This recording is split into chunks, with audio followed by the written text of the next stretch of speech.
Okay, welcome everybody. We're going to get started. It's great to see you all again, both on Zoom and here in person in the shul also. Great to see everybody. Missed you all over Pesach and all that time. We had a simcha in my family. We made a bar mitzvah. Baruch Hashem, it was a very, very special, sweet event. Thank you for all the well wishes. So nice to hear from everybody. And Mitzvah Hashem, we should all share simchas together. Of simchas and nar simchas. Only simchas. Mitzvah Hashem. So we're holding here in the story of the Chochom and Tam in Rav Arush's book called The Garden of Wisdom. We're holding now on page 70. And I don't know if anybody has Rav Kivak's kuntras over here on the Chochom and Tam, but if you do, and you want to follow along in there, we're on page Chaf Daled. It's Hebrew only. Okay, so when we last left our, I'll say, instead of when we last left our hero, when we last left our zero, because we're speaking now about the quote-unquote Chochom, the clever one, the sophisticate. When we last left him, he had caught a ride with some merchants to Warsaw, and we understood that Warsaw was a made up of the words that in Yiddish that mean clarity and truth, because he is always looking for something. He needs to see things clearly. He has to have like the vision of Hashem, the wisdom to understand everything. And if he doesn't understand it, he's not happy. This is where he was headed. And when he got to Warsaw, he looked around for a while and he asked them about the people that he was working for. And what did they say? This is a tiny bit of review from last week, by the way, just because there's a really awesome point just to finish off this inyan. He asked the people, what do you think about these people that I'm working for? And what did they say to him? They said, these people that you're working for, they're good people. And it's advisable to work with them. However, they said, you have to travel long distances to work with them in their line of work. And so we mentioned last week that one of his big mistakes that Rav Arush said over here is that he missed the most important point. And that is that Hashem put you together with good people. And it would be good for you to stay with these people. Rather, he only grabbed a hold of that one little bit of negativity, which is that, you're going to have to drive a long distance to do this job. Really? We just said that Hashem managed to put you together with good people, give you people that are going to be honest, that are going to help you, that are going to be good people to be together with. But you're going to have to drive a little bit. And the thing you grabbed a hold of in your head was, if I have to drive, forget about it.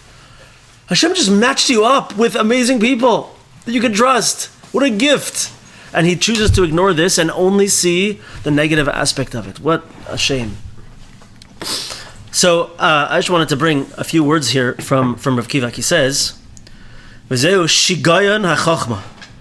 This is the lunacy, the insanity of this type of wisdom. A person doesn't see how this wisdom that he has is pulling him down, is mamish knocking him down. He klipas Varsha, the klipa of Warsaw. It takes away his ability to see the merirus, the bitterness of this outlook that he has. Meaning what? Like, can you imagine if the Chochom would have stayed just working with these good people and built up a nice relationship? He would have friends. He would have a community. He would have references. He would slowly be moving up, step by step, surrounded by good people. And instead, he goes off and just is always alone and is always unhappy and is always only looking for the next best thing. The insanity of this Chochmah is that he can't see it. He can't see. He's blinded to the fact that he could be happy and living in a beautiful place. And we're going to see the ultimate expression of this in today's portion that we're going to see. But this is the insanity of this type of Chochmah. And so you'll see, I'm sure we all know people, and maybe we've been those people who are not happy, and who are just always looking for something else. And we can't be happy where we are. I don't like this rabbi. I don't like that rabbi. I don't like this shiur. I don't like that shiur. I don't like where I live. Maybe I should move here. Maybe I should move there. Oh, I can't pick someone to get married to, because what if I marry this person? What's going to be? What if I marry this person? What if they don't end up being exactly what I want? What if? And living in this world, this quote unquote Chochmah is tearing away the possibility for this person to be happy. But what are we saying? The person cannot see it. I remember, I probably have said this 100 times in our shiurim, but I heard from Rabbi Weinberger one time in a shiur. He said, I don't remember where he was quoting from, but he said that the curse of a Jewish person is that we are blind to our own biggest struggles. We're blind to our own biggest struggles, right? And so everybody knows this, right? Because we know a lot of people, and we know exactly what's wrong with them, right? Yeah. But when it comes to us, we're up and down, and we can't necessarily see what our own issues are. We're going to get the antidote to this in over the story. So that's the first point, going back on last week. Second part is, so he goes now and he sees these fancy pants guys working in the clothing industry, and they have fancy pants shirts, and you know it, fancy pants. And they have pointy shoes, fancy pointy shoes, right? And he sees them all like this, right? And so but what does he see? He sees the servants who are working at the lowest level over there. This is his second fall. This is his second downfall. He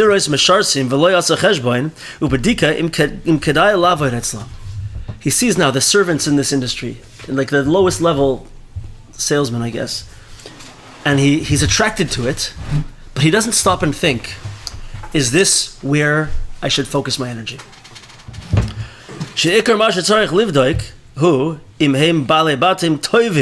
The main thing he should have looked for, like we were just saying, is, are the business owners good people? Can I work with these people in a good, positive way? This is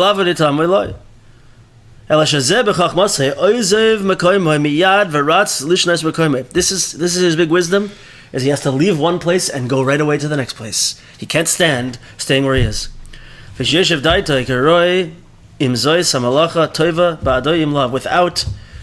he stop to think, is this going to be good for me or not? Is this going to be the right thing to do? He's just moving ahead with his eyes and not with his mind. But the main thing is that we're saying over here, I think it's important for us all to think about, is the tremendous value of being with good people, connecting to good people. Everyone can think of something in their lives where they've connected to someone who was, whatever, I don't want to say, because I know a lot of you guys, and I know you've been connected to some really not good people, but just in general, we've made a mistake of attaching ourselves to certain people that have really wiped us out sometimes. And we know, the Chazal tell us, right? Pirkei Avos says, what do we have to be looking for? A shachen tov. We have to try to be with good neighbors and not a shachen ra. Because why? Because when we're together with people, we affect each other. So the tremendous value of being with good people, the Chochom is never going to think about this. Because he's always only looking, what's going to make me the most money? What's going to give me the most prestige? What's going to give me the best, fanciest clothes? What's going to give me the best intellectual prowess that I can take it and show everyone how smart I am? It never enters his mind. Are these good people that I can stay close to, and together we can accomplish something together? Never thinks of it, and it's the biggest gift. It's the hugest gift. In fact, I would say that in our little shul here in Thornhill, where we have such an amazing chevra over here, and there's a good number of us over here, I would say the main thing that has always been there for us is that we appreciate each other, and we come together and we try to do good things together. Good people together is the place to start. Is the place to what they say? It's the place to to tie up our horse? There's a good saying for this. I don't remember. Okay. To anchor. To anchor our boat? To something like that, yeah. To dock. You guys are with me, right? We are with you, Rabbi. Dock our boat. Okay, let's go. So we're now moving on to the next part of the story. So we're on page 70 in Rav Arush and page Chavhei in Rav Kivak. Okay, so it goes like this. I'm just going to say it in English here. His employer gave him hard work, and he would send him to customers bearing merchandise as is customary for servants. They need to hold their arms upraised, draping the garments along their arms length for the customers to see. This work was very difficult for him to bear. Sometimes he would need to climb up many flights with his load, and the work was very hard for him. So he contemplated, for he was a highly intelligent philosopher. Why should I do work like this? Why should I do work like this? A little farther, I'm going to read in the story. For truly, the main reason for working is to achieve the goal of getting married and making a living. But I do not need to be concerned about this yet. I will have time to deal with this in the future, in the years to come. In the meantime, I am happy to roam around the land in different countries and feast my eyes on the world. Okay, so let's get to the first point over here. And I know I'm sounding like an old man. I'm sounding like my father and all the people from the previous generation. But this is really going to hit the people of the current generation, of the young people of this generation. Everything that's on the news, everything that's to do with the current culture out there is gonna not go very well with what we're about to say. So let's hear. So the first line that Rav Arush says over here is, since when did the clever one become lazy? He doesn't want to show garments over his arms that, it's too hard for me to do that. I have to climb up a lot of stairs. It's so hard. What? This is the guy that was like prepared to start at the bottom and travel and get on a wagon and go to Warsaw. Now he's afraid of a little hard work? Like what's happening over here? Not only that, what is he doing? What's his plan? With all his wisdom, by the way, it's another place you see over here where Rabbi Nachman is making fun of him. He says, so he contemplated, for he was a highly intelligent philosopher. Like he's tongue-in-cheek saying this. Oh, he's such a smarty pants, right? Why should I do work like this? So hold on a second. First of all, this whole thing we're talking about today is going to be about the value of hard work and the importance of hard work, right? Which is a tremendously powerful concept, Jewish concept, definitely. And just like Pashat Seichel also, hard work is important. If we don't put in hard work, right, we're gonna say in a page from now, to paraphrase our sages, if you work hard for an achievement, believe that it's for real. If it comes easy, don't believe in it, right? So you got to. If a person says you got to Yomatsasi, I strove, I worked, I toiled, and I came out with something. Tamin, you can believe him. But if he says, no, I didn't work and then I still found something, don't believe him. It doesn't work. It doesn't happen. But it's just Pashat Seichel. You work hard, you accomplish things, and if you're working in the right path, it's going to be good for you. So let's say for a second, what's he thinking? What's his plan? What's he trying to do over here? So he says, if you want to look at the bottom of page 70, if haberdashery was his mission in life, then why wasn't he patient? Why was he disheartened by a little bit of discomfort or hard work? And if this wasn't his life's mission, then why did he quit working for the traveling merchants? Right? Rav Arush is going to build up this idea, and it's one of the most powerful things in this sefer that he wrote over here, that everything that we do, we should have in mind that I'm working towards my life's mission. Everything I do should have a goal in mind, should be working towards something. Like Rabbi Nachman says in Torah Nun Hey, we have to always have in mind Olam Haba. What does that mean? He doesn't mean we have to constantly be thinking about white fluffy clouds and and harps playing. He means we have to always remember that it's not just this world that we see in front of us. There's another bigger picture behind this world. There's something more important. And that's what I have to focus my life on. Am I working towards fulfilling my mission within this beautiful big picture that Hashem is painting over here? Right? So what's he doing?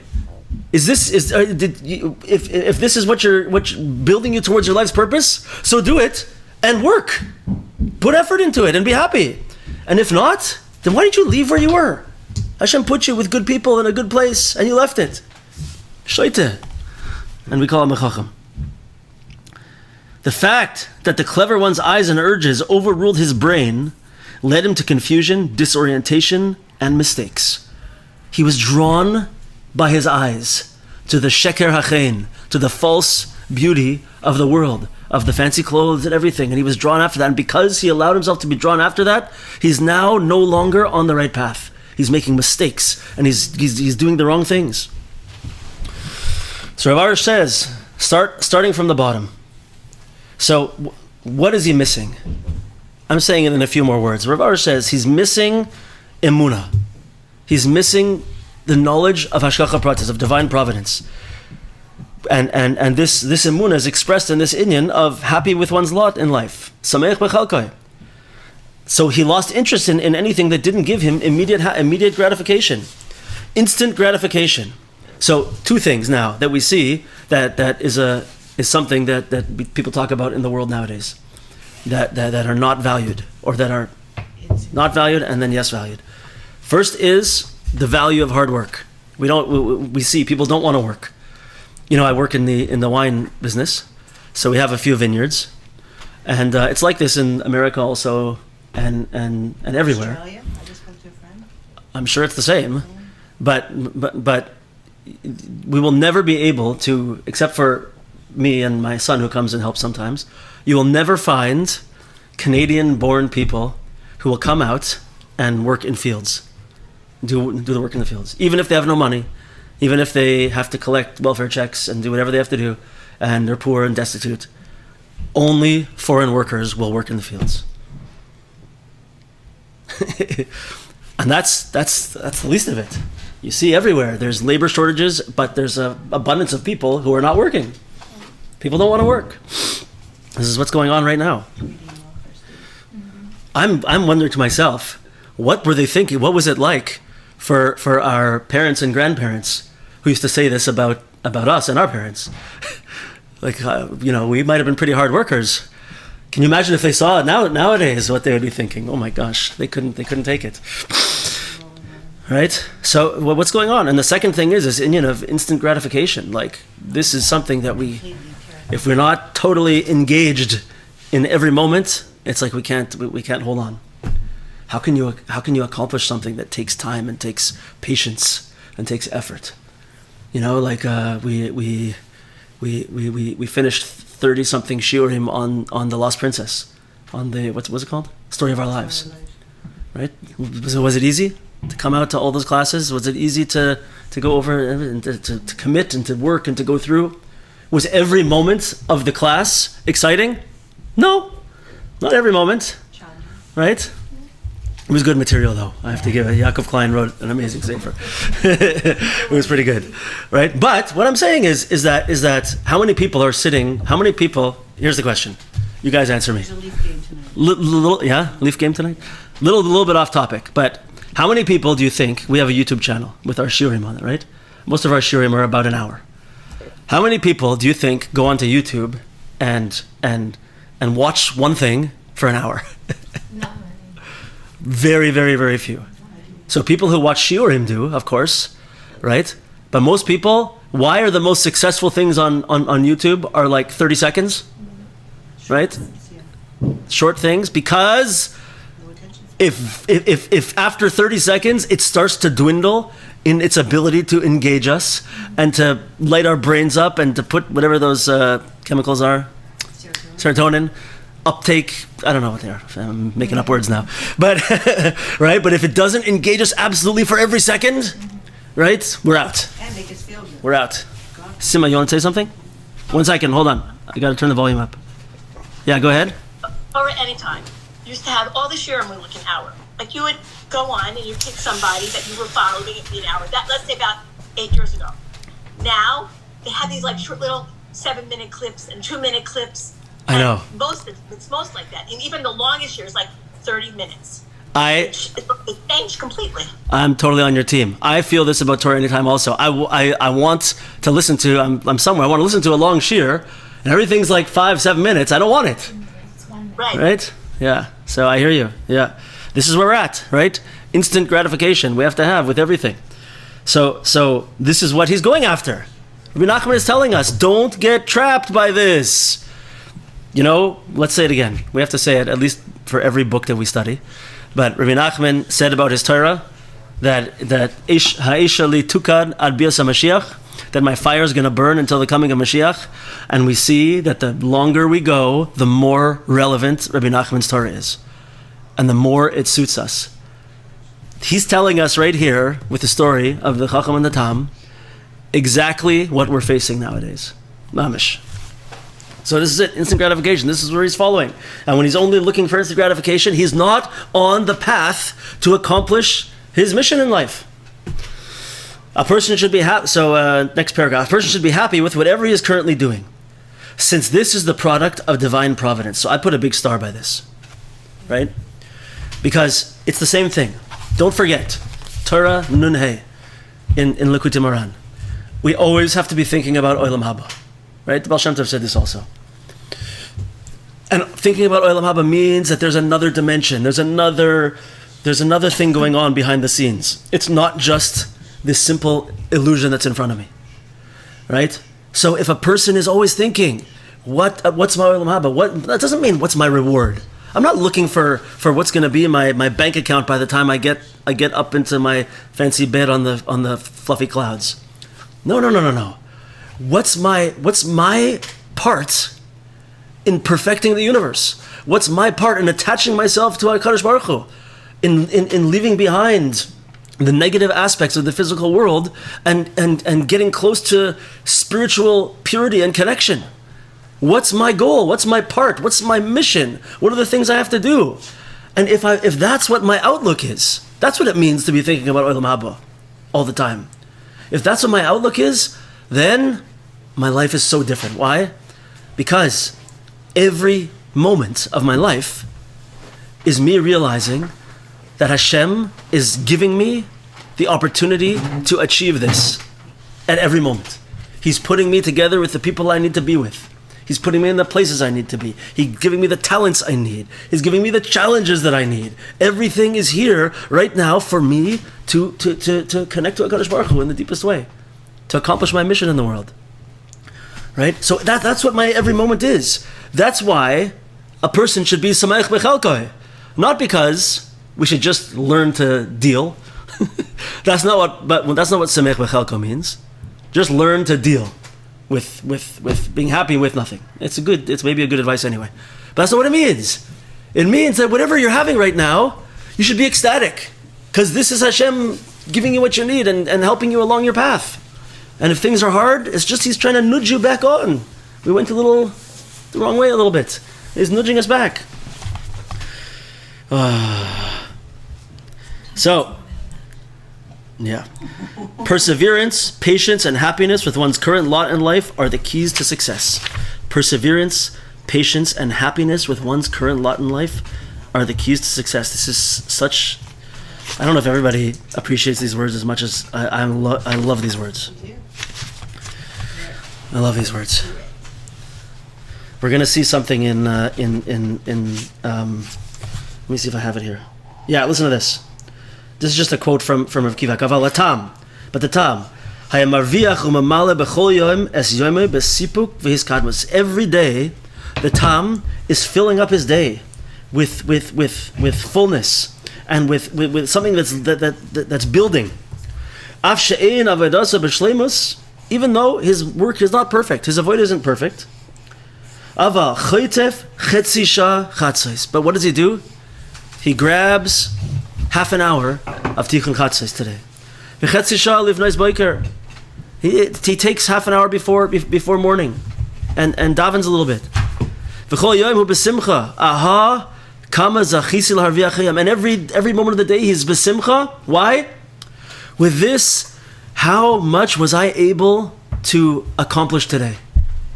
How much was I able to do today? Right? The Chochom said, the Tam says, you know what? Yeah, I don't know. I'm not perfect yet, but today I did something that's building me up to tomorrow, and then tomorrow I'm going to do something else. It's going to build me up to the next day, and so on and so forth, and so on and so forth. And if a person builds a little bit every day, and is besimcha every day, then what happens? That structure gets higher and higher and higher, and we're going to see. Spoiler alert! That in the end, the tam, he just keeps getting higher and higher and higher until in the end, he's like a what's it called? Like a minister in the government, and he's super wise and intelligent, and he knows a lot of wisdom, and he why? Just he just kept going every day, happy where he is, building a little more, a little more, a little more. Yeah, but why? Because he went step by step. What did he do? Perseverance, patience, and happiness with one's current lot in life are the keys to success. So, Rav Itchamar Morgenstern in Biyam Darkecha, speaking about the inyan of katnus, of when we find ourselves in a state of lowliness in our avodas Hashem. So he says that we make a big mistake, and we think, this is a little bit off the page, but let's get into it a little bit anyway. It's good stuff. He says we make the mistake thinking like this: when I'm hit with a yerida, I'm going down. I don't feel in my heart avodas Hashem. I don't feel in my heart davening, learning. I'm low. What's yerida? A descent. Okay. Right? And I'm in this place. What do I think? I feel like Hashem's far away from me. Right? We said 100 times. Menachem tells us, I think it's in Torah Lamed Aleph, if I remember correctly, 31.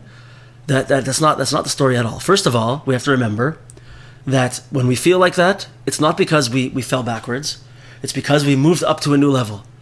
We went higher. And now that we're at this higher level, we have a new set of challenges to deal with. That's why we feel this way. And even though it feels like the same things I've dealt with in the past, that's what's trying to fool us. I moved up to a new level. The klippas now are trying to stop me. The negative forces are trying to stop me from being successful on that level. So I have to do the work of wiping out those klippas, those negative spiritual forces first to exist in that level. Right?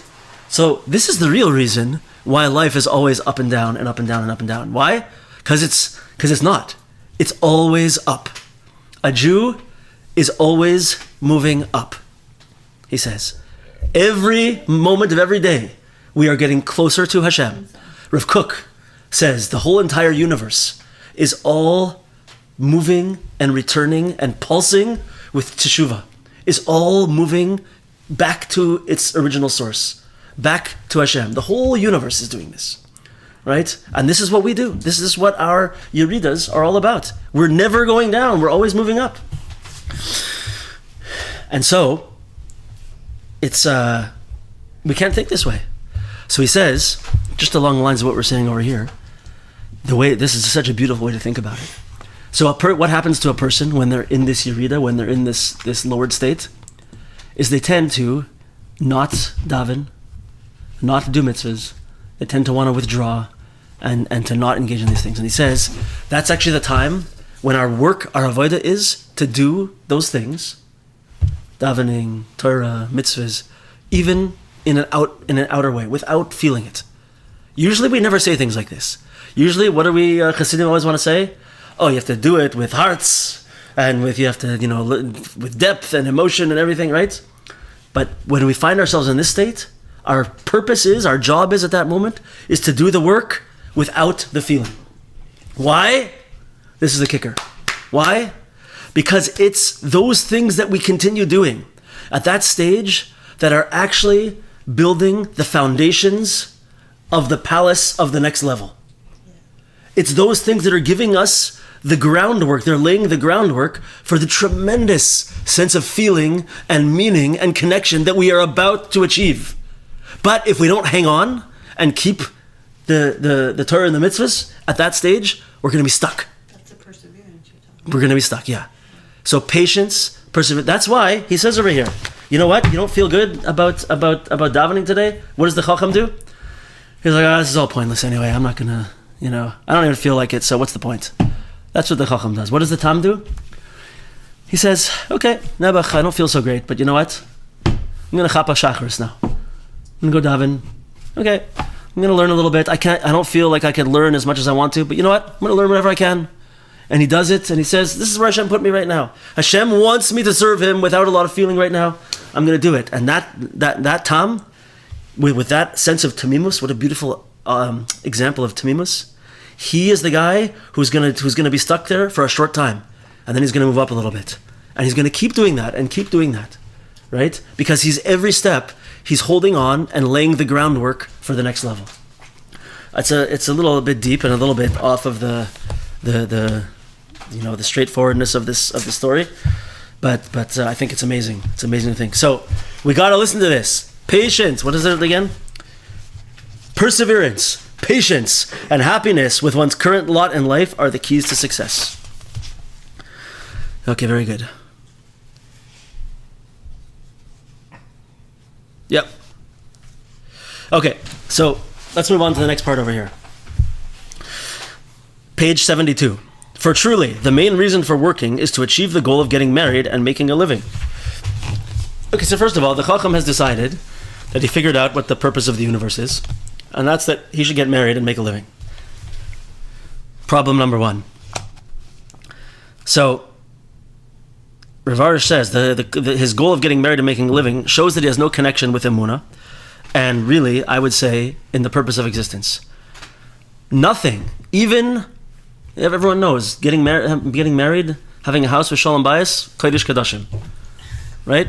Raising children, Kodesh Kadashim, the holiest of the holy, all these things, right? But is that the purpose of our whole existence? So the answer is really yes and no. Why? Because no, it's not, but it also is. Why? Because if we're doing that in order to give nachas ruach to Hashem, if we're doing that in order to use that as a way for us all, for me and my spouse and my children to get closer to Hashem, then yes, it is the purpose of existence. But it's only if it's used for that purpose, right? Meaning really the purpose of our existence is in whichever way you want to say it. The Zohar HaKadosh says it's begin to ishtem medayin that we should know Hashem, right? Chassidus a lot says this Indian from the Mechilta is to make a dir b'tach toinim, a dwelling place in the lower realms for Hashem. Right? What else? There's another one, just on the tip of my tongue. Point is, they're all the same thing. They're all the same thing. It's revealing godliness in the world and attaching ourselves to that godliness. Giving nachas ruach to Hashem, right? So, everything in life is the purpose of life if we're using it for the ultimate goal of revealing Hashem in the world, right? Amazing. So he doesn't think like this. He says the goal is to get married. So now that he's decided, he's made up that the goal itself is to get married and have children, he says, okay, but if that's the goal, I don't have to do it right now. I can wait a while. I'm going to put that aside and I'm going to go do what I want for a while. Because I don't need to do it now. There's plenty of time for that. Right? Shtus, again.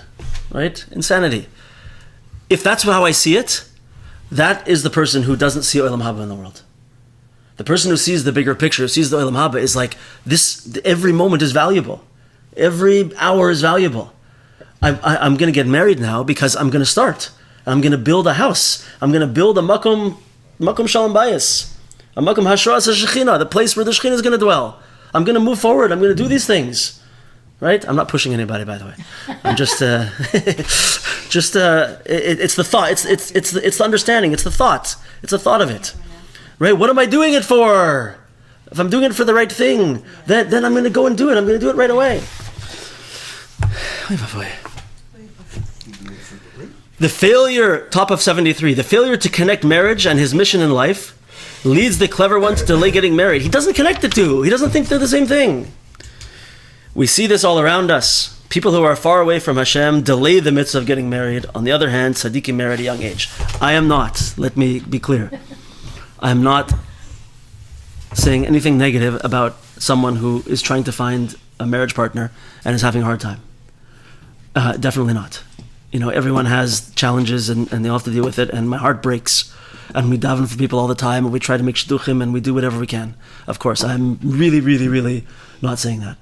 But as a general principle, people who choose to not get married earlier on is what he's talking about. He says very sharp things here. So I'm saying them from Rav Arush, because I'm maybe not Israeli enough to say these things. I don't know.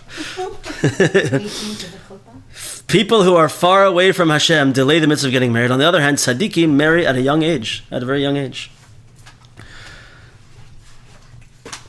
Okay, people who are detached from their true mission in life, balk at accepting responsibilities.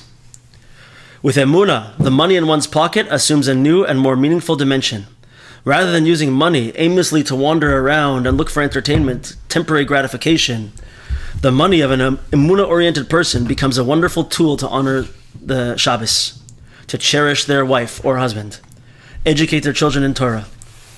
Working for such emunah-laden money is both meaningful and gratifying, since the money becomes a vehicle to fulfilling a higher goal. So just like he didn't see getting married as a vehicle for bringing godliness into the world, so too, we have to have the same vision with money, with the money that we make. Why? I said the story last time, I'm not going to say it now. If we view the money that we make as only there to allow us to be able to do the things that are important, right? I need to make money. Why? I need to wear a talis. I need tefillin. I need to make Shabbos. It's not cheap, right? We're putting 100 new sidurim in the shul coming up, because they're all falling apart, right? Okay, this is what we need money for. I don't need money to go and buy pointed-toed shoes. Right? I should get up here. It would be very funny. That's not what we need money for, right? We need money to do good things in the world. And is it okay to try to make good money? Of course it is. But the main thing is that we're saying over here, I wrote this somewhere, where did I write it? Is that it all has to do with our intentions. We're going to see it a little farther ahead. Listen to what Rav Kivak says over here, and we'll bring up another amazing Torah in Likutei Moharan for this. Kichol inyan hamasu matan. The whole idea, the whole entire understanding of masu matan. Masu matan is the word for doing business. Is like this. Is a ikar soida hashgacha. It's the main foundational secret of divine providence. Kamosh of Rabbeinu HaKadosh, B'Torah Nun Dalet, like Rabbi Nachman says in Torah Nun Dalet 54, Shekol HaTzechoros holchim me'echad l'sheni, that all items, like the purchasable items, what's the word for that? Merchandise. All merchandise moves from one person to another. For what purpose? Why? Lefi aliyas hanitzos hakadoshim eitzel kol nefesh v'nefesh. Only for the purpose of the elevation of the sparks of kedusha that exist in that item. What does that mean? It means look around your house. Anything that I own has come to me for a purpose, and there's something that I'm supposed to do with that thing. That's part of my purpose. And that's why it came to me. That's the reason I have it. So, like, for example, it's very easy for me to say it here right now, because I'm sitting here in the shul, and I have in front of me a laptop and a phone and a microphone. Okay, so it could be that someone wants to buy a laptop because they are addicted to technology, and that's one thing. Or they want to be able to, I don't know what people do. They play gaming, whatever it is they want to do. They want to do shtussy things, and they want to kill entire days just playing, right? They want to do this. That's one way. Likely is not the ultimate purpose for that tool and the reason why Hashem brought it to you, person. Oh, it's easy for us to say now because we're sitting here and we're using the computer and the phone for Torah and for shiurim and for connecting, right? Remember what we said? You got to connect to good people. We're connected with a bunch of good people right now, online, right? Amazing. In different places in the world. It's totally awesome. So it's easy to look at these things and say, oh, must be that this computer came to me so that we could use it for holy things. Very good. It's not always that easy, but this is really the way to look at it. Why do I have a car? Right? Do I have a car in order to flaunt my wealth and to show people how I don't know, people, you know how people take their cars and they put something on it to make it really loud? Wow, it drives me crazy. Right? Yeah, and they're driving down in the middle of the night down the street over here, and so that person did not get their car to drive them to do mitzvahs. Right? They got their car because they, for some reason, need everybody to know that they can make their car really loud. I don't know. I don't get it at all. They have to have a fancy car, so everyone looks at me and says, "Ooh, look at this guy with his fancy, Rolls Royce." I don't know. It's a different thing, right? Or is my car there for me to do good things with? Whatever it is, you could have a nice car, right? But use it for good things. Use it for the right reason. So you can display what your purpose and what your reason is for any of these things. So anyway, he's saying over here that everything that we have has a purpose. Remember, oil maba. Everything that I have has a spiritual essence to it. And if I could tear back the curtain, I would see that I am a spiritual energy. And that thing has a spiritual energy that only I can release and allow it to elevate. Right? So Rabbi Nachman says over there, this is why things come to us. Here's what I found. And also, my watch just talked to me as we're talking about why things come to it. I don't know. It said, "Here's what I found." I guess. I'm not sure I understand. I don't know what to say. I love this class. Turn it off and listen. So he says, right, that this is why these things come. Just remember, I am a spiritual energy. The items that I have are a spiritual energy, and my job is to allow the spiritual energy in that thing to release and elevate.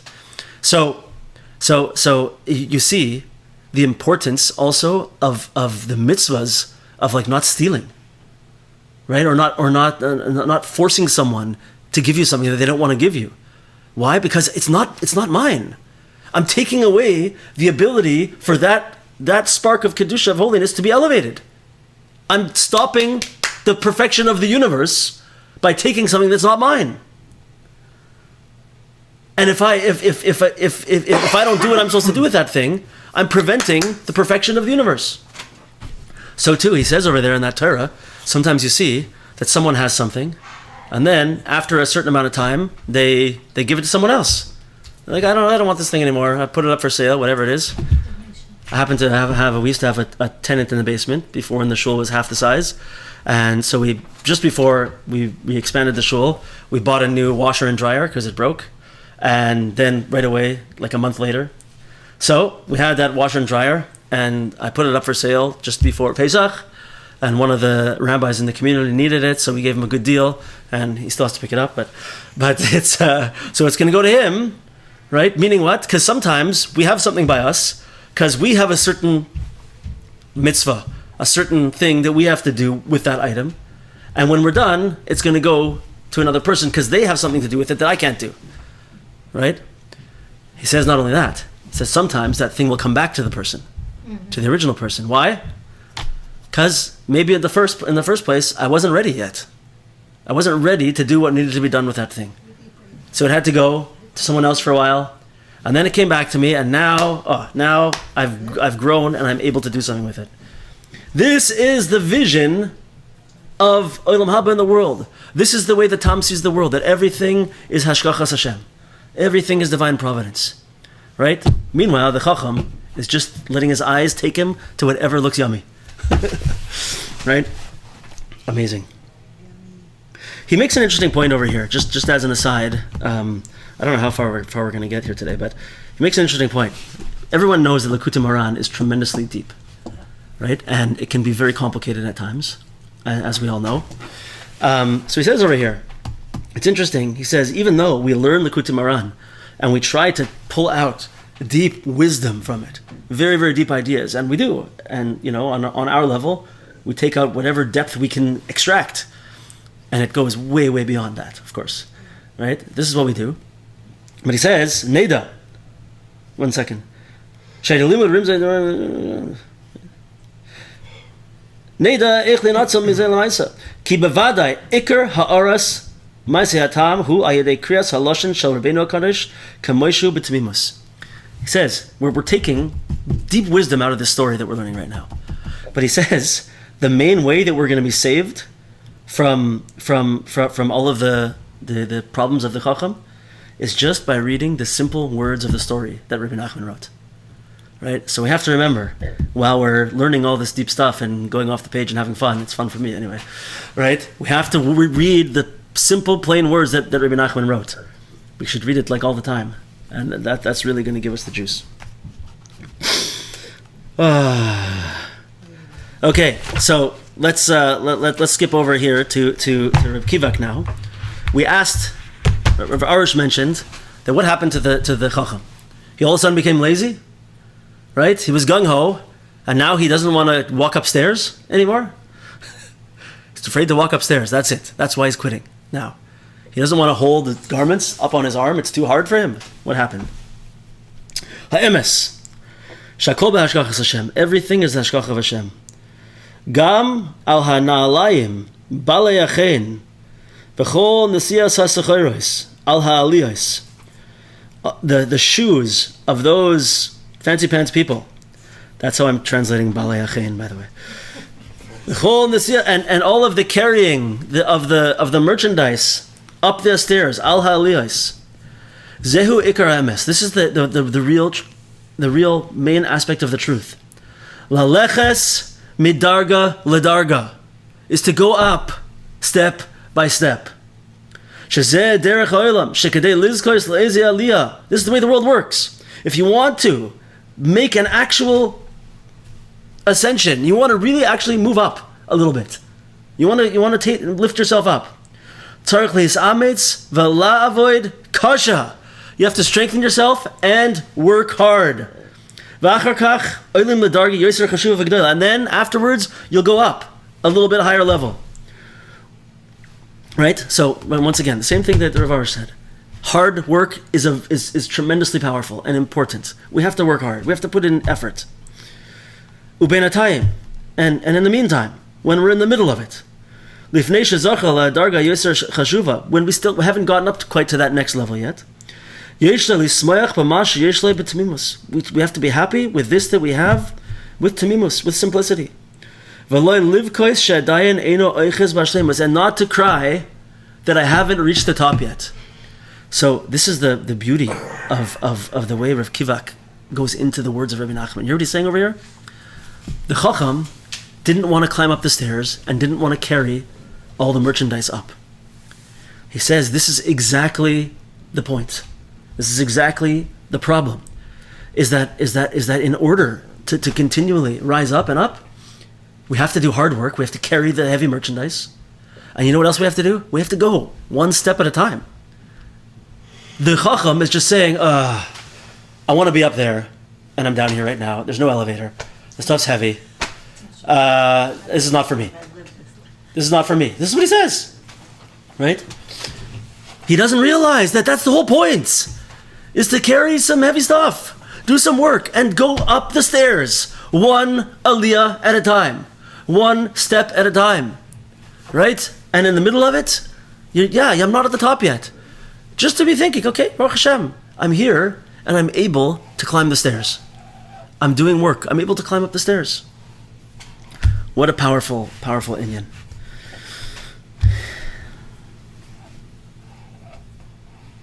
Yep.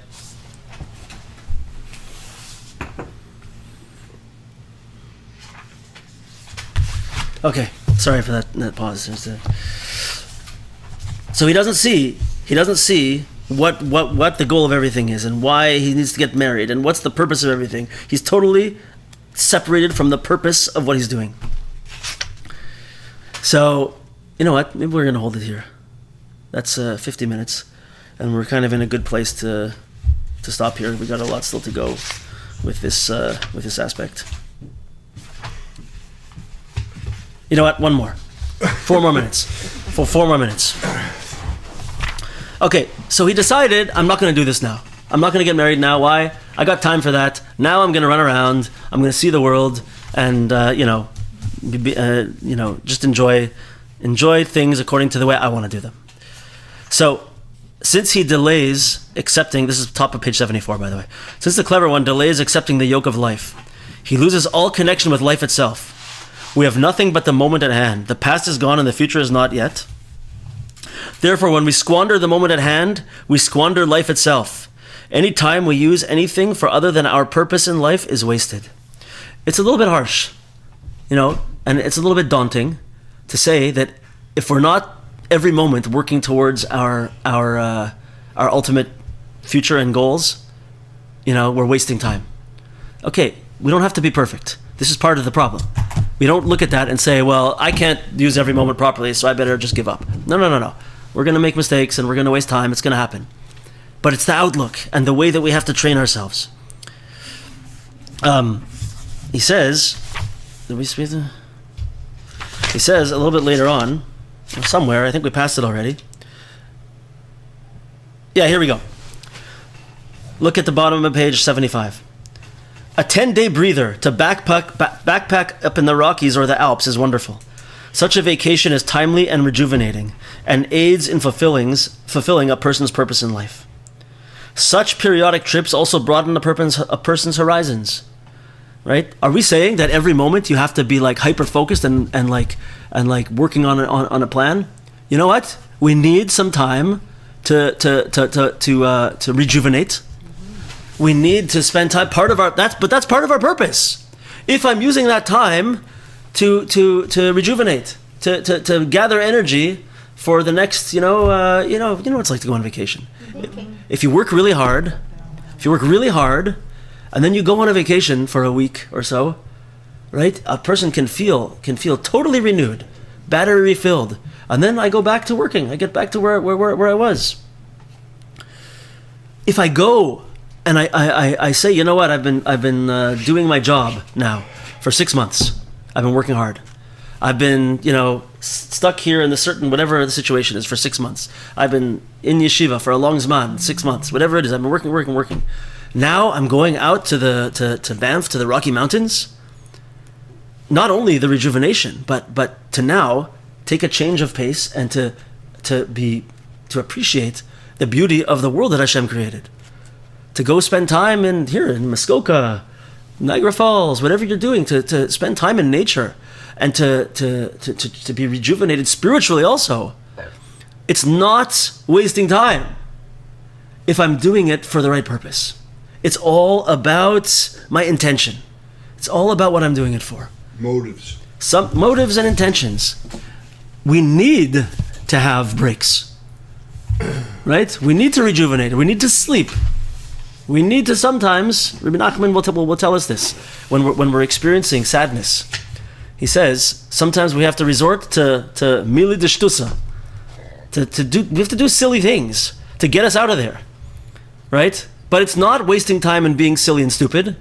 It's because I'm saying, you know what, right now, I gotta get myself out of this sadness. Because if I stay in this sadness, nothing is happening. I'm not moving. So you know what, I gotta go dance around and jump around. Maybe I gotta go and I don't know what. Golfing? Golf, right? Maybe I gotta go golfing. Maybe I gotta go and listen to some music for a while. Maybe I have to I don't know. Think about your own things that you like to do. But you gotta do them, and it's not called wasting time. Why? Because once again, it's just the hashgacha pratis. It's that Hashem runs the world. It's that whatever I'm doing is with the current and long-term goal of connecting to my Creator. That's it. To accomplishing what I need to accomplish in the world. And as long as we're honest with ourselves, which we should always be, right? We should never play games with our own personal honesty and authenticity. Because I should call myself to task when I'm being lazy. But when I need to rest, I should say this is for a holy purpose. Just as long as I'm honest with myself. Right? So this is one of the aspects over here. So yeah, he says, no one can identify their true mission in life without emunah. Why? Just to finish off with this. Because my purpose in life is not something that I pick out of a hat. Hashem has defined my purpose in life and is helping me to find it out. So if I pull myself away from Emunah, and if I try to figure out what I'm supposed to do in the world without connecting it to Emunah, without connecting it to Hashgacha Pratis, without thinking about my whole life and where I am and what I'm doing, without appreciating where I am and being thankful for where I am, because where I am is the current step in my purpose, and being happy with it and saying, okay, I'm going to go to the next step also, but I'm happy where I am, and I'm going to try and move up to the next step also. But it all has to be the theme of this class number. What is this? Number 6, number 7, is for sure this inyan that we always have to be looking for Olam Haba in the world. Remember, not my reward, not my place in the palace up in the sky. We always have to be looking for the beyond the illusion of the physical world. What is going on behind the scenes? What is the bigger picture? What is the spiritual reality behind everything? And with that view, we can be successful in all these different ways. Do we have any questions or comments or interjections or arguments? What do we have? Can we make a dedication of this class to somebody who needs refuah? Of course. Chaya bat Vittel. Chaya bas what? Vittel. Vital. Vittel. Vitel? Vitel? Like instead of Gittel, Vittel. Vittel. Okay. This whole class today is in the schus of refuah shlema for Chaya bat Vittel. Yeah. Perfect. Thank you. Mr. Hashem, shishna refuah shlema b'seich shar chole Yisrael. Amen. Yeah. So what happens Sandra. if you break things? I break a lot of things. So what happened? Honestly, so a picture. I'm sitting there, just like Yeah. accident. We were from our honeymoon, fell out and crashed on the ground. Right. I find a lot of stuff from my just. That's the Chaim. That's why I take it as. Amen. Right. So when you talk about things. What did you take it as? Sorry? It was like it was the ending. It was a breaking of a cycle, like ending of something. I just felt like it was the end of something. Right. Okay. Maybe that made me just feel better. I don't know. So if I could like maybe just pull it back a little bit Yes, please. and say you had this thing in your possession and it broke. Yeah. It was an old picture. So you took that as a sign, sort of, to be like, okay, it's the end of a certain time period and it's time to move on. I'd pull it back one level and say, this thing happened right now. There's a few choices. I could be angry. I could be upset over the past. I could just be upset that something broke. Or I could say, okay, accidents happen. I'm not angry. I'm not going to get angry. Hashem runs the world. That's one step. Or I could look for a little bit deeper meaning and say, oh, you know what? Maybe it's time to think about that I'm moving on to a new stage in my life. Maybe it's a higher level. But something, not that you had to take that picture and do something with it. The fact that it broke, and now you have to be involved with that picture breaking, is going to be the elevation of the spiritual essence of that picture. So it sounds to me like you did a good job. But I don't know how the world works in all its deep ways. So Well, you have two choices. you hear what I'm saying, though? I did. Fix the picture frame? No. Or put it away? I actually threw it away. Oh. And burn What was that? Anybody else have any thing to add before we lock up for today? Okay, everybody, we're starting on Wednesday a brand new, not only a brand new Torah in Likutei Moharan, a brand new section in Likutei Moharan called the Wise Men of Athens. So everybody should chaperine and come and join us Wednesday night at 9 o'clock, and tell people it's a good time to start learning Likutei Moharan at not only a new Torah, but a new whole section of Likutei Moharan. It's been awesome to see you guys again, and Mirza Hashem, I look very forward to seeing Wednesday, and classes are back on Mirza Hashem ongoing.